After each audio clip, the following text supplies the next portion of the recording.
We are in our second lesson in the little Old Testament book of Nehemiah. It's an interesting book written in first person, and it is a book that reads much like a novel, and it has great application to our lives. And I think I want to begin. We're going to begin the first chapter, but I think I want to begin with this last statement of the first chapter. It's only 11 verses long. So I want you to read with me this last statement of the first chapter of the book of Nehemiah. I was a cupbearer to the king. Now the king we're talking about is King Artaxerxes. He is the king of Persia. It's been a long time since the king named Nebuchadnezzar had gone into the city of Jerusalem and had destroyed that city. It's been a long time since Cyrus and Darius had teamed together to defeat the Babylonians. And now the king over Persia is Artaxerxes, and he has the world kingdom, the world power. He is the most powerful man on the face of the earth. And Nehemiah says, I was a cupbearer. And you and I both know that that is a servant position. The servant position that works kind of like this. Before any food or drink is taken to the king, he will take his portion first, ample portion. And I assume there is a time delay between when he takes his portion and when he delivers it to the king and perhaps the queen. So if he becomes ill, or if he were to die, then they know that it is bad food, it is a poison food, for there were days when people would try to assassinate the person in charge, just like those days happen in our time. Assassination has always been something that has taken place. And so he is one of the lines of defense for the king. But if you think it's only a small job of delivering the food and tasting the food and delivering the drink and tasting the drink, if you think it's only that, you would be mistaken, because it's much larger than that. So there are some words that are come on your screen, and these are kind of words that apply to someone who would have a long-term position as cupbearer. This person was likely educated in languages. This person was likely educated in skills, and likely educated in leadership. If not educated, he was certainly exposed to it, because he would be there in the presence of the king oft times when someone would come and a decision had to be made, or when there was this big dilemma and the king is wrestling with which way do I go. He would have witnessed all that. He would have learned. It's a position that involves trustworthiness, because he's with the king a lot, and he hears all kinds of confidential information. And the king and he grow really close together, most likely over a long period of time. There's a special bond between the king and the king's cupbearer.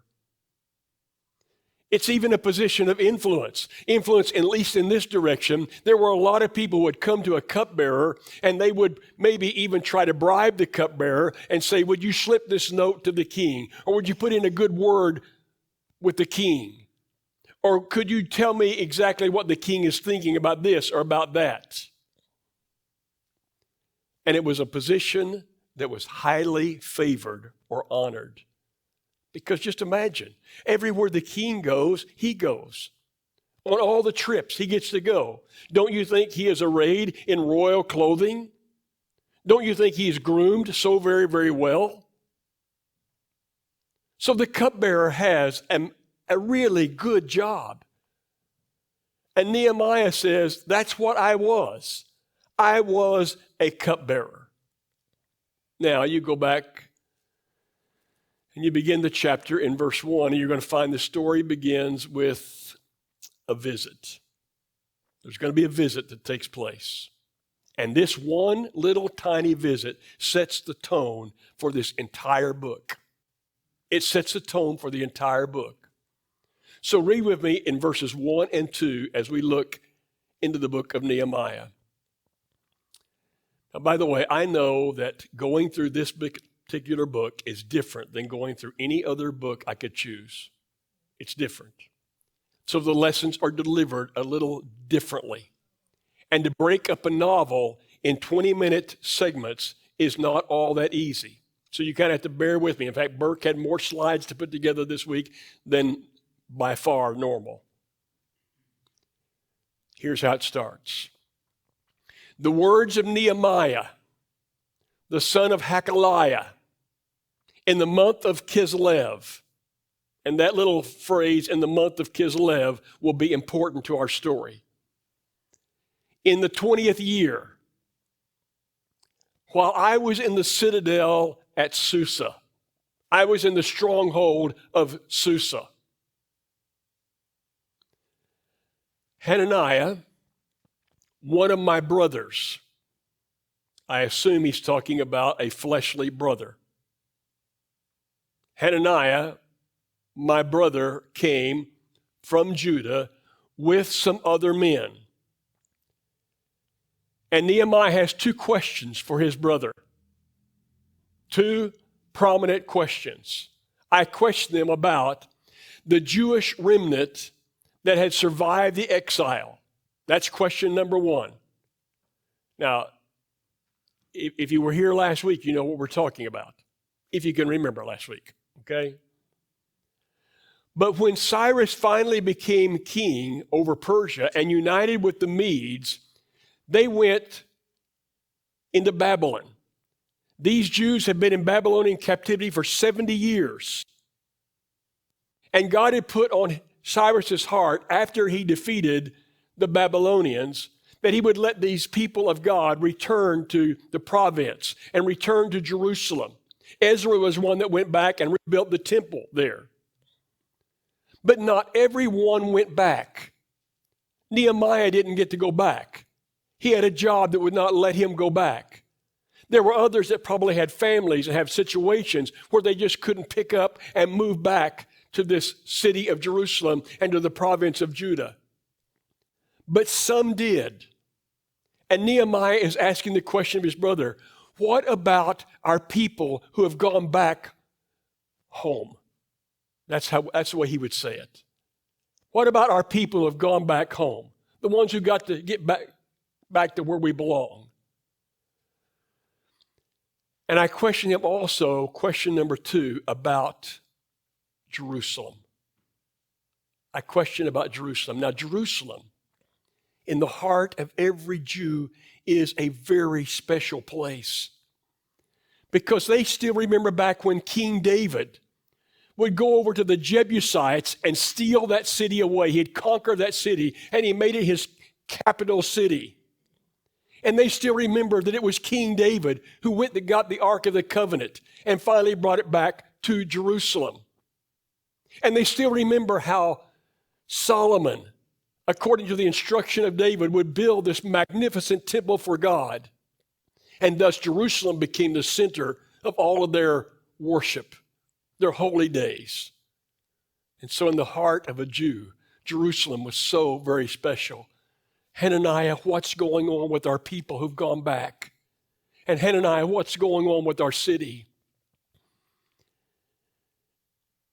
And the story now turns to bad news.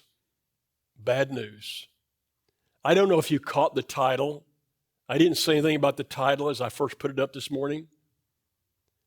But I made the title like this: Bad News and Sad Hearts. Hoping that it would capture your attention to make you know that this story is so very relevant to all of our lives. Though it happened such a long, long time ago, and though it seems to be so ancient in terms of the way things are working, who has a cupbearer today? Well, if you live with Ronita, you might need one. That was a joke, Ronnie, okay? So I ate hamburgers at Ronnie's last Sunday night. They were really good, and I lived through it. You know, so. Don't you all know what bad news is? Don't you all know what bad news is? And don't you all know that when you get bad news, most often the heart is sad and the heart is sick, or we call it a broken heart? Well, what's the bad news? As a result of these two questions, the two questions. They said to me, those who survived the exile and are back in the province, those who survived that Nebuchadnezzar stole away and their descendants and have gone back to the province, they're in great trouble and disgrace. They're miserable. They're in a mess. They are in such trouble. And they're being mistreated so badly. And what about the wall? The wall of Jerusalem is broken down, and its gates have been burned with fire. You know how long that's been like that? It was Nebuchadnezzar with the Babylonians who marched in there and took all the valuable things he could find out of the city, killed most of the people. Remember, young and old, men and women, boys and girls. And Nebuchadnezzar's the one who broke down those walls and burned the gates with fire. And he held them in captivity for 70 years, or he and his descendants did. So this wall has been like that for 70 years, and he began this book by saying it's in the 20th year of the king. Don't know exactly what that means, but most say that we're talking about 90 years, maybe close to 100 years. The walls have been like that. And you're going to find in Nehemiah that this is devastating news, because home is really special to Nehemiah.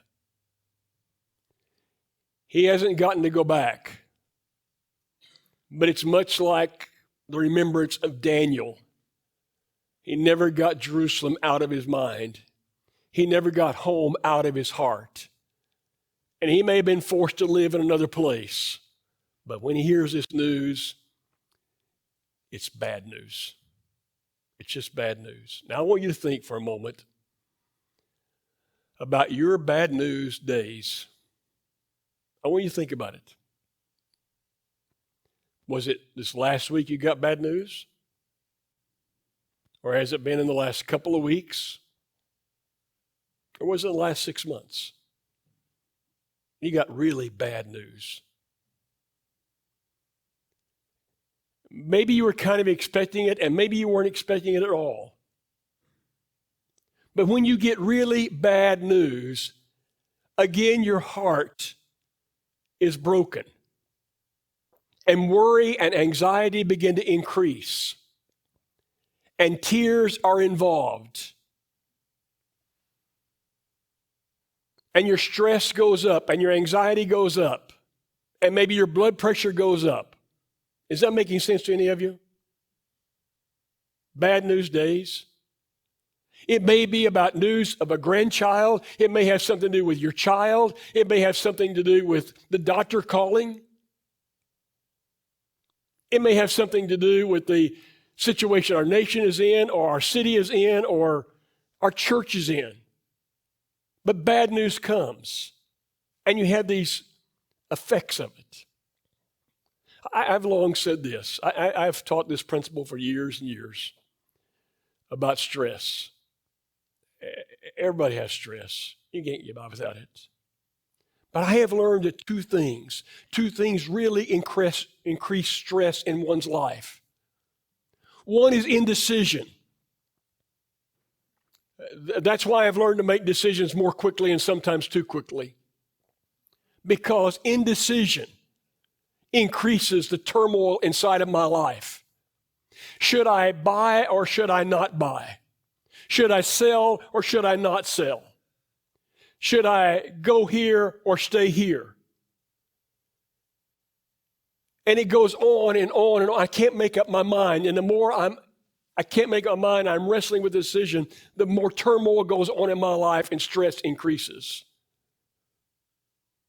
But that one doesn't compare to the last one. Lack of control or no control whatsoever. And that's what makes bad news days really bad. Because so often when the bad news comes, I have no control. And I like control. I like to be able to take care of business. I like to be able to say, let's do it this way and get it done. And all of a sudden, I'm faced with something in the life of someone I love or in my own life, and I can't do anything about it. And the bad news becomes worse, and I wrestle with that, and stress goes up. Now, is everybody identifying with this? Do you understand what I'm saying? It's happened to every single person in the audience. It happens to every person listening to this lesson. It happens to every single person in the entire world over and over and over again. You get this bad news. You have these natural reactions, and you have no control, and you're just miserable. But I got a little piece of good news for you. If you are a person of God, you got to remember by faith that you're never really out of control. Everybody got this? If you're a person of faith, you're never totally out of control. Well, let's look at what happened to Nehemiah. When I heard these things, when I heard about our people who had gone back, when I heard about the city of Jerusalem, I sat down and I wept. I just sat down and cried about it. For some days, I mourned. You do know, don't you, that you can only cry so long? I've heard Suze use the phrase. Maybe I've heard Zonell use the phrase. I cried my eyes. I cried till I couldn't cry anymore. I've gone as far as I can go with crying. But it didn't stop the fact that your heart was still mourning, aching. So for some days, I mourned. I'd already cried. I mourned and I fasted. Now I assume he's talking about something that Jews typically did, that they would separate themselves from food. But it could also involve a really well-known fact that when you get really bad news and your heart is broken and you're out of control, you don't even feel like eating. But then he says this, I prayed before the God of heaven. You are never totally without an answer. You are never totally out of control if you understand that last phrase. Now, the unique thing about the book of Nehemiah is that we are given his prayer. And this is one of the prayers we're given that almost seems like it's his entire prayer. And this prayer is phenomenal in terms of what it has to teach to me and to you. So read with me the prayer. Then I said, Lord, the God of heaven, the great and awesome God, who keeps his covenant of love with those who love him and keep his commandments. Now do you see the praise? Did you feel that praise? God of heaven, master of heaven, great and awesome, You are. And what you do is you keep your covenant of love. I know how you are. You keep your covenant of love for every single person who loves you and who keeps your commandments, who's trying to do what's right. And then watch what he says. Let your ear be attentive and your eyes be open to hear the prayer of your servant. The prayer that your servant is praying before you night and day for your other servants. The way I would say that is, God, will you please listen to me? This is real big trouble. Will you please listen to me? Now here's where it gets really interesting. I confess the sins we Israelites, including myself and my father's family, have committed against you. Now, when's the last time you prayed like that? When's the last time you really prayed like that? There is a mess out here, and we don't know how to get out of the mess. You're involved. You know what to do. Would you do something now? But I know the mess we're in is partly our fault. I know that we Israelites are reaping what we've sown. I know that we've kind of strayed away from you, and I know, and it's not just these people out there. I've done the same thing. And my family's done the same thing. Have you ever prayed like that? Really? God, it's all messed up. My family's gotten all messed up here. It's our fault. It's my fault. It's my brother's fault. It's my sister's fault. It's my mom and dad's fault. It stretches way back.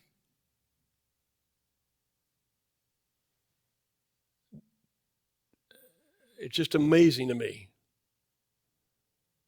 But he continues. We've acted wickedly toward you.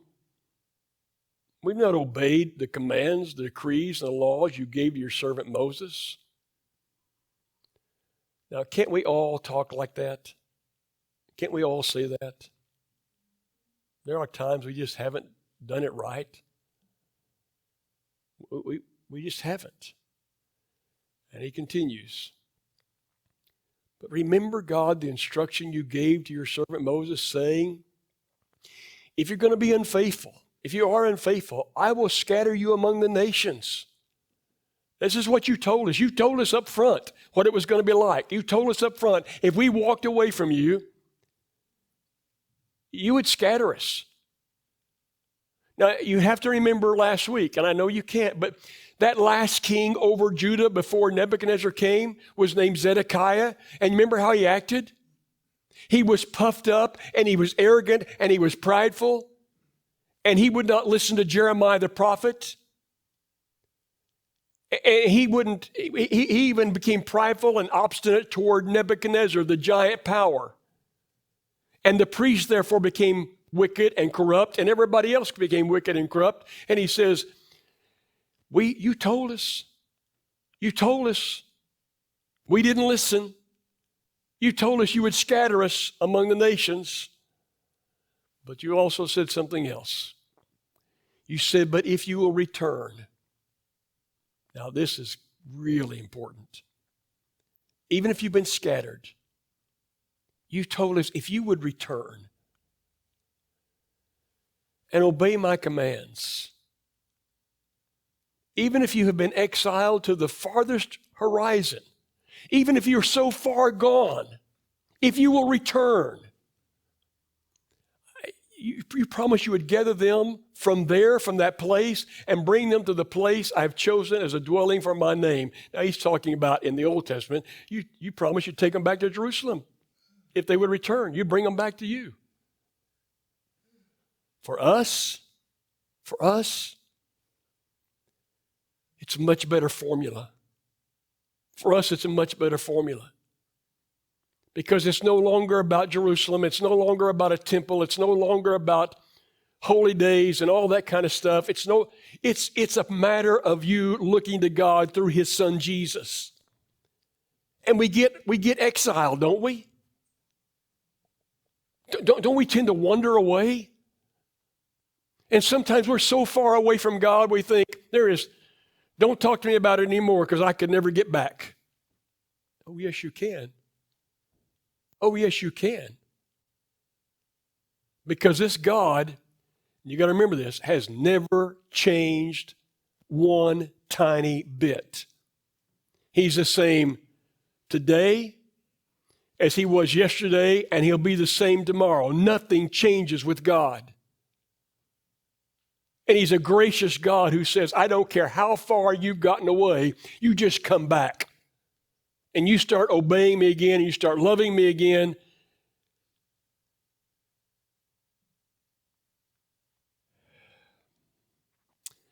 They are your servants, your people, whom you've redeemed by your great strength, your mighty hand.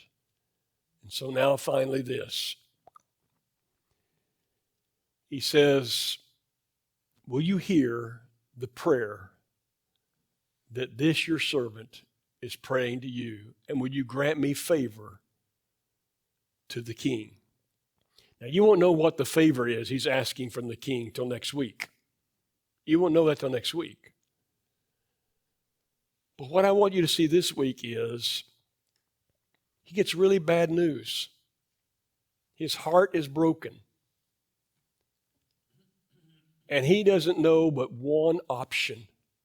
There's only one. I have no control. I can't do anything about it. I have one option. I go to God. Now, don't you think there's application to us? And the application is this. Number one,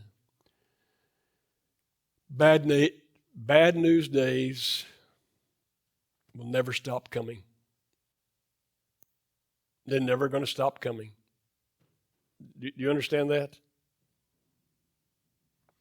I've told you before that I only have one social media thing, and that's on LinkedIn. It's kind of a professional one, but I noticed a post yesterday on LinkedIn. And the person said, if you're now seeing this post, I'm dead. You're seeing it knowing that I'm dead. And he said, because a few months ago I was diagnosed with pancreatic cancer. I got the worst news anyone can get. And I've known since that day that my life was going to be very short. So if you're seeing this, you know I'm already dead. That's the way I've got it set up. But here's what I want you to know. He talks about not being sad. He talks about this is the way life works. I'm telling you, this is the way life works. Bad news days are going to come.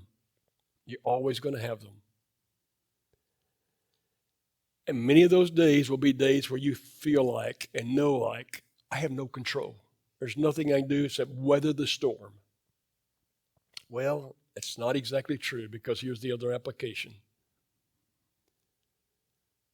We are to go to God humbly and boldly.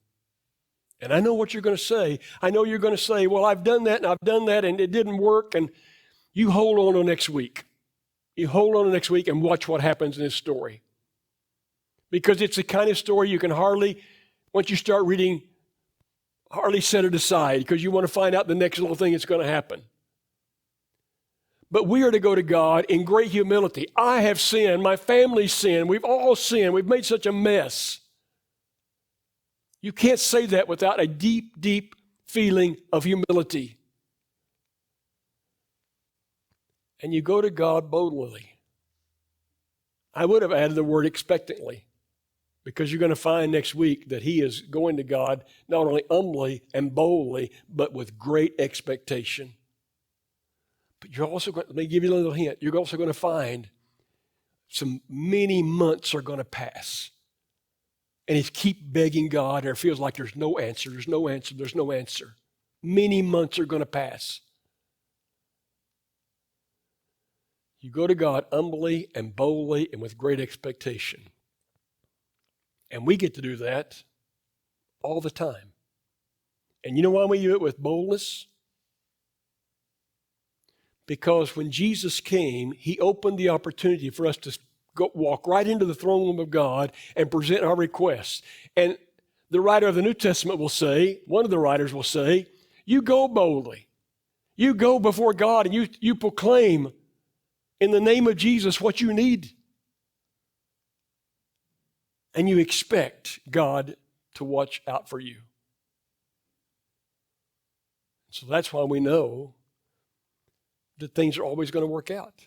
One way or the other, things are going to work out for our good. One way or the other, it'll always work out.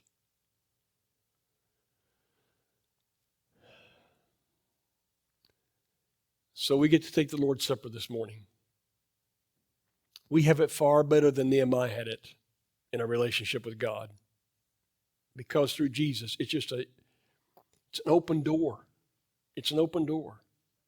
And it's through Jesus that he says even more frequently and even more boldly, if you've wandered away, just keep coming back. Just keep coming back. I'll take you back. And through Jesus, if you just keep hanging on and loving God and trying to do what God said in your life, the blood just keeps washing away those sins. How do you get any better than this? How do you get any better than a story like this in the midst of the world we're living in?